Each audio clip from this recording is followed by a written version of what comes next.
আমাদের ভিডিওতে দেখানো যে বাচ্চাগুলো দেখতে পারছেন অনেকেই চেনেন আবার অনেকেই চিনবেন না। তো যারা চিনেন তারা তো জানেন, আর যারা চিনেন না তারা আজকে জেনে রাখুন। এগুলো হচ্ছে তিতির মুরগির বাচ্চা।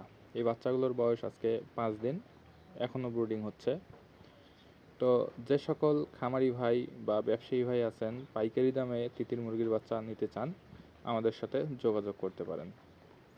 আর একটা বিষয় আমি ক্লিয়ার করতেছি যে তিতির মুরগির বাচ্চার দাম সাধারণ মুরগির বাচ্চার মতো না, তুলনামূলক একটু বেশি। খুচরা আমরা বিক্রি করব, তবে এই সাইজ না, যখন আরেকটু বড় হবে। আর যারা পাইকারি ছোট বাচ্চা কিংবা অ্যাডাল্ট পাখি নিতে চান তারা আমাদের স্ক্রিনে দেওয়া নাম্বারে সরাসরি ফোন দিয়ে কথা বলতে পারেন, অথবা আমাদের খামারে এসে দেখে নিতে পারেন। আমাদের ঠিকানা রংপুর ডাক farm and hatchery, Mohammad Khan Purbapara, 8 নং ওয়ার্ড, রংপুর। মোবাইল 01751479383। ধন্যবাদ।